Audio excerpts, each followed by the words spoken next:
tant que présidente de l'association Diamant, je vais recevoir une médaille de mérite et dévouement français pour tout le combat que j'ai fait pour les enfants autistes depuis 15 ans maintenant et pour essayer de défendre leur droit aux soins et à l'éducation. Voilà, donc c'est une belle récompense, une belle reconnaissance aussi pour les 500 000 autistes qui attendent encore de place à l'école et j'ai milité pour eux jusqu'à aujourd'hui, donc j'espère que ça va bien marcher, bien avancer maintenant. Voilà, on va rentrer au Capitole à la salle des illustres. Monsieur le Président. Eh bien écoutez, bonjour Marie Bardot, c'est vrai que c'est un plaisir immense que de vous accueillir dans cette hôtel de ville combien prestigieux et historique. Ce Capitole, cette salle des illustres où nous allons être reçus tout à l'heure par le nouveau maire de la ville de Toulouse avec 250 grognards de reconstitution de l'Empire. Et par la voix de votre serviteur président national du mérite et dévouement français, vous aurez l'immense honneur et plaisir de vous remettre votre diplôme et votre médaille. Voilà, depuis de nombreuses années, vous militez, j'aurai l'occasion d'expliciter cela tout à l'heure. Je salue l'ensemble de toutes ces personnes qui sont ici rassemblées. Nous vous inviterons à monter dans la salle tout à l'heure et je remercie plus particulièrement tous les attachés de presse, les photographes et la prestation pour un prochain CD, je suppose, qui est là avec beaucoup de grâce et de maestria. Merci.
Monsieur le Président national, Monsieur le Président du comité d'entente, mon cher colonel Pierre,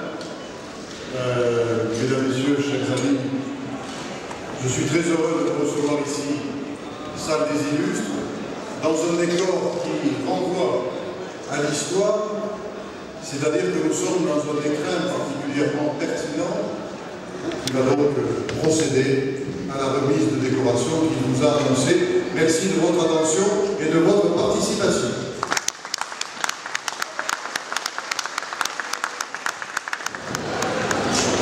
Monsieur le maire, mon colonel, mesdames, messieurs les présidents et présidentes, les reconstitueurs, et vous toutes et tous qui êtes au fond de cette salle et qui nous entendez, comme nous nous entendons en retour, c'est une osmose, c'est très agréable, sous ces voûtes extraordinaires, l'une des plus belles salles des hôtels de ville de France, où j'ai pour plaisir, pourtant toute l'année, de traverser notre hexagone, au titre, comme vient de souligner nos prédécesseurs, l'ami vice-président de ce comité d'entente. Merci mon colonel d'avoir accepté la proposition de José Palomera, dont je parlerai tout à l'heure, lorsque j'aurai l'honneur de distinguer 6 personnes méritantes d'entre vous. Les distinguer du mérite et du mouvement français, nous avons actuellement 41 385 lauréats honorables dans 40 nations à travers le monde. J'appelle Marie Bardot, cette artiste qui est nommée Sunburn. On connaît beaucoup Marie Bardot pour son action en faveur des autistes avec l'association Diamant qu'elle a créée. Mais c'est aussi une artiste éclectique qui d'abord fut professeure d'anglais et de français, et puis par la suite est devenue chef de projet de communication à la sécurité sociale. Elle aussi a un enfant qui s'appelle Lily et qui est atteinte de cette maladie qu'on appelle chez les enfants autistes. Et Marie Bardot a décidé de tout abandonner sur le plan professionnel pour se consacrer exclusivement à sa fille et aussi aux enfants des autres, notamment atteints de cette maladie. C'est ainsi que Marie Bardot s'est lancée dans des conférences qu'elle a su donner et glaner un public ô combien à l'écoute. Elle s'est lancée dans l'impression de disques et de CD, dont elle les vend encore. Et puis, ces enfants handicapés autistes qui, en France, malheureusement, je le dis, devant des écoutes de personnalités officielles, l'autisme, dans sa défense, malheureusement pour la France, nous avons 40 ans de retard. Et c'est grâce à des fers de lance comme Marie Bardot que les choses avancent.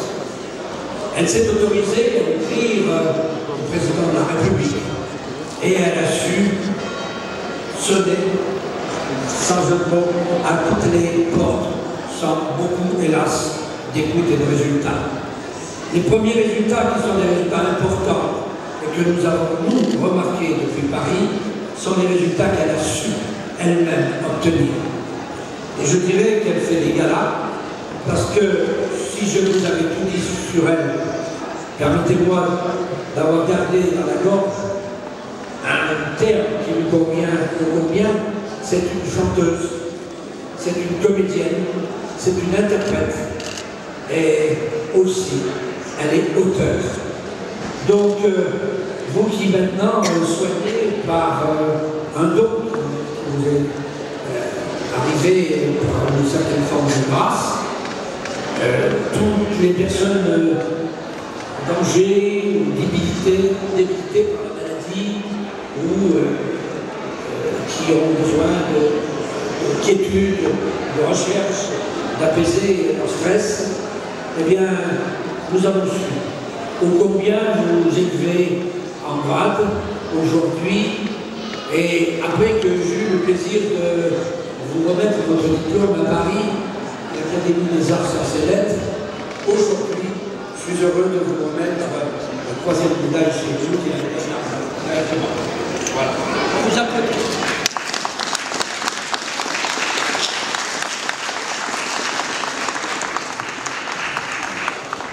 Merci beaucoup, je suis très honorée.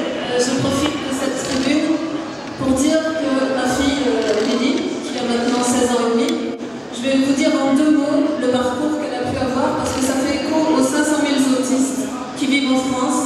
Elle a été à l'école jusqu'à l'âge de 6 ans, et faute d'AVS, d'auxiliaire de vie scolaire, on l'a basculée en psychiatrie, où elle a subi maltraitance et non-éducation, et j'ai pu l'en retirer il y a 2 ans simplement. Je lui fais l'école à la maison, mais elle n'a toujours pas eu la chance, à 16 ans et demi, d'aller à l'école. Alors monsieur le maire, vous savez que je vous aime beaucoup. Je profite de la situation pour plaider ma cause en premier et vous demander si vous pouvez m'aider et l'aider à aller enfin à l'école. À 16 ans et demi, il serait temps.